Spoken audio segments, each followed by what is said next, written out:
यह अंतरयात्रा सूत्र कहता है, अंतरयात्रा है ज्ञान और अज्ञान दोनों को छोड़कर स्वयं हो जाना। अंतरयात्रा हमारे स्वयं की यात्रा है, स्वयं से स्वयं की यात्रा है। इसीलिए सूत्र इस बात पर जोर देता है कि स्वयं हो जाना, ज्ञान को भी छोड़ देना, अज्ञान को भी छोड़ देना। अब कई बार हमको लगता है कि अज्ञान को छोड़ देना तो ठीक है, ज्ञान को भी क्यों छोड़ देना? क्योंकि हम अज्ञान छोड़कर ज्ञान पाने के लिए तो निकले थे। और सूत्र कहता है ज्ञान को भी छोड़ दो। बस छोटा सा इसमें नायक है। सूत्र की जो अंतरात्मा है वो इस बात में है कि किसी भी बात पर अगर पकड़ है तो वो फिर हमको भटकाने वाली बन जाती है। अज्ञान कभी कभी एक किस्म का भटकाव बन जाता है और ज्ञान एक किस्म का भटकाव बन जाता है। अगर हमारी कोई पकड़ नहीं है, ना ज्ञान पर ना ज्ञान पर, तब हम स्वयं हो जाते हैं।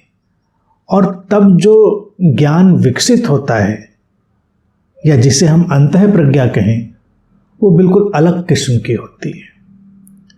इसीलिए ज्ञानी हो जाना एक अर्थ में ठीक है, लेकिन ज्ञानी हो जाना भी अटकाव है, बाधा है, वो भी मुश्किल में डाल देती है। क्योंकि ज्ञान अज्ञान के विपरीत ही है और जो सत्य है वो ज्ञान और अज्ञान के परे है। वो दोनों के परे चले जाने में है। परे जाकर हम देखते हैं अज्ञान भी एक प्रक्रिया है, ज्ञान भी एक प्रक्रिया है। अज्ञान से गुजर कर ही व्यक्ति ज्ञान की तरफ जा रहा है, जैसे रात से गुजर कर सुबह की तरफ जाता है। तो रात बुरी नहीं है, दिन बहुत अच्छा नहीं है, दोनों अपनी जगह पर ठीक है।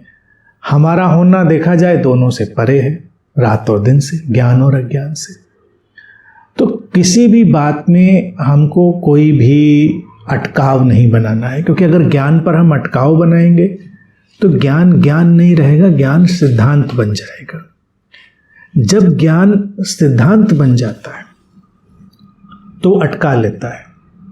इसीलिए अक्सर ऐसा कहा गया है, उपनिषदों में भी इस तरह के वक्तव्य हैं कि अज्ञान में अगर कोई व्यक्ति खोया है तो वो अंधेरे में है, और अगर ज्ञान में कोई व्यक्ति खो जाता है तो महाअंधकार में खो जाता है। क्योंकि अज्ञान में तो व्यक्ति फिर भी लगता है कि हाँ, इससे बाहर चले जाएंगे, ये तो पीड़ा दे रहा है, और ज्ञान में तो उसको बाहर जाने का ख्याल ही नहीं आता। वो तो उस भूल भुलैया में उलझ के रह जाता है। वो शब्द जाल, वो कंसेप्ट, वो सारी चीज़ें वो उनको बोलता रहता है, जुगाली करता रहता है। हम समाज में अगर अपने ढूंढने निकलें तो बहुत सारे ऐसे ज्ञानी मिल जाएंगे जो बहुत विकृत जीवन जी रहे होंगे और उनके जीवन में कोई चमक नहीं होगी। कहने को वो ज्ञानी होंगे, बहुत बड़े ज्ञानी होंगे, लेकिन उनमें कोई ऐसी तो चीज़ दिखाई नहीं देगी जिसको हम कहें कि कोई आलोक उतर आया है। ये बड़ी समस्या वाली बात है। इस पर एक प्राचीन कहानी है, वो बड़ी रोचक है, सोचने वाली है कि स्वयं हो जाना क्या होता है। कहते हैं कि जब राम रावण की कहानी में ही ये कहानी है कि रावण सीता को हरण करके ले जा रहा था, तो जो जंगल के वासी थे, आदिवासी भोले भाले लोग, उन्होंने देखा तो उनको लगा छुड़ाना चाहिए, एक स्त्री का अपहरण करके ले जा रहा है रावण। तो वो जो आसपास के साधु संत आश्रमों में थे, तपस्या कर रहे थे, और भी छोटे बड़े उनके पास गए। एक के पास गए तो किसी ने अभेद ज्ञान की बात उठा दी कि क्या अपहरण, क्या जीवन, न कोई अपहरण करने वाला है, न कोई अपहृत होने वाला है, हम तो अभेद में जीते हैं, हम इसमें कहाँ उलझेंगे। अब उन भोले भाले लोगों का, हम तो इतने ज्ञानी हैं नहीं भाई, हमें बात समझ में नहीं पड़ी। सही कह रहे होंगे आप, महात्मा लोग हैं। किसी और के पास चले गए, वो पता चलता कि अकर्म अकर्ता का सिद्धांत दे रहा है। वो कह रहा है कि हम क्या करें, जो होना था वो हो रहा है, जिसको अपहरण होना था वो हुआ, जिसको करना था उसने किया, हम बीच में कहाँ आने वाले हैं। फिर वो परेशान हुए, वो लोग फिर किसी के पास गए, वो नीतिवान ऋषि थे, नीतिज्ञ। तो उन्होंने कहा कि देखो भाई, ये राजनीतिक मसले हैं, राजनीतिक कूटनीतिक, किसने किसका अपहरण किया, इसमें उसकी क्या कूटनीति है, इसको हम नहीं जानते, और हम उसको छुड़ाएं तो इसमें क्या कूटनीति होनी चाहिए, राजनीति होनी चाहिए, ये तो हम नहीं जानते, तो इसलिए हम इसमें काहे को पड़े। तब कहते हैं कि वो जो गिद्ध जिसका वर्णन है, जटायु, जिसने रावण से लड़ाई लड़ी, तो वो मिला। जटायु से कहा गया कि भाई ऐसा ले जा रहा है रावण सीता का, और फिर वो जटायु को भी पता चला माँ सीता राम की पत्नी। तो जटायु ने कहा कि वो ठीक है, जो अपहरण किया है और हम जिसको माँ मानते हैं इतना, हम जिनको पूजनीय मानते हैं, उनको ले जा रहे, तो हम तो लड़ेंगे उससे।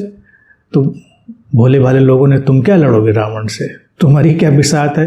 उन्हें बिसात विसात हम नहीं जानते, हम बस इतना जानते हैं कि ये जो घटना हो रही है इसका हमें प्रतिरोध करना है। तो जटायु जाके भिड़ गया रावण से। तो कहानी सबको पता ही है, वो घायल हुआ, रावण ने उसको मारा काटा, लेके चला गया। जटायु तो लड़ नहीं सकता था। तो कथा है कि जब राम घूमते हुए आते हैं तो उन्हें किसी साधु संत, किसी ऋषि, किसी के पास नहीं जाते, वो जटायु को अपनी गोद में लेके बैठते हैं, उसको सहलाते हैं। क्यों?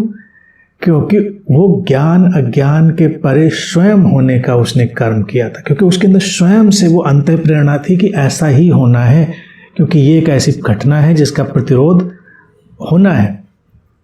और जो ज्ञान में उलझे थे उन्होंने तरह तरह की सब कहानियाँ और फिलॉसफी दृष्टांत बता के बात को टाल दिया, यानी कि जीवन की घटना पर उन्होंने सहज प्रत्युत्तर नहीं दिया। तो जब कोई व्यक्ति ज्ञान के बंधन में होता है तो वो उस ज्ञान के भूल भुलैया में अटका रहता है, जीवन पर सहज प्रत्युत्तर नहीं देता। और जो ज्ञान अज्ञान के परे स्वयं में हो जाता है, वो जीवन जैसा सामने आता है उस पर वैसी सहज प्रतिक्रिया देता है, उसके अंदर से वो सहज प्रत्युत्तर आता है। तो इसीलिए अंतर यात्रा कहती है कि अज्ञान में भी नहीं अटकना है, ज्ञान में भी नहीं अटकना है, दोनों के पार जाना। हमको कोई सिद्धांत से नहीं चलना है, हमारे अंदर एक बोध घट गया, समझ घट गई, अब जीवन जैसी परिस्थिति लाएगा उस बोध से, उस समग्रता से हम प्रत्युत्तर को अपने भीतर से आने देंगे। तो ये सहज प्रत्युत्तर आता भी उसी व्यक्ति के भीतर से है जो ना ज्ञान में अटका है ना ज्ञान में अटका है, दोनों से पार जा चुका है। और यही अंतर यात्रा है।